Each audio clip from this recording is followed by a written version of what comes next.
Dalawang lalaki ang pinatay sa bakanteng lote sa C6 sa Taguig kagabi. Ang mga dumukot na salarin sakay raw ng motorsiklo, nakamaskara at helmet. Darito unang balita ni Mav Gonzalez.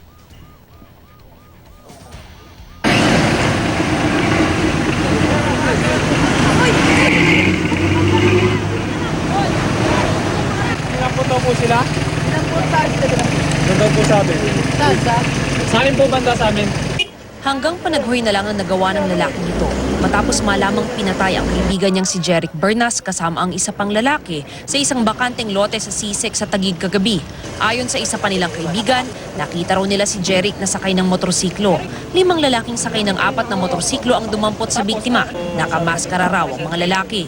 Nung pagdaan po sa amin ng motor, inangat niya po yung kamay niya. Kung ano po yung pwesto niya nung andusay siya dyan, yung kamay niya, dalawa nakaglob sa sando tapos nakaposas.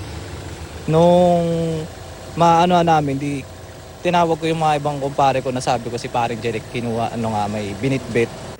Itinawag naman sa 911 ang isang concerned citizen ng pangyayari dahil nakita raw mismo ng mga tauhan niya ang pamamaril. 8 putok ang narinig niya pero nakatago sila sa loob ng truck. So yun lang, pagkatapos noon nagmamakaawa, hindi naman sila pinagbigyan. Sa ulo ang tama ng mga biktima, 7 basyon ng kalibre 45 ang nakuha ng SOCO sa crime scene. Walang nakuhang droga o baril sa 2 biktima.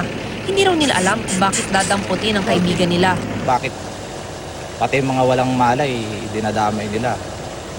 Okay lang naman sana kung gagawa sila ng ganyan. Kung nasa katarungan, katulad niyan, wala naman sa ng droga. May nakita ba ang droga dyan? Wala naman kahit anong baril. Kahit sa watchlist ng Paranaque, wala rin yan. Hindi pa naman nakikilala ang pangalawang biktima na nakaputing t-shirt at fatigue na pantalon. Inaalam pa kung sino ang mga salarin at ang kanilang motibo. Itong unang balita sa Taguig. Mav Gonzalez reporting.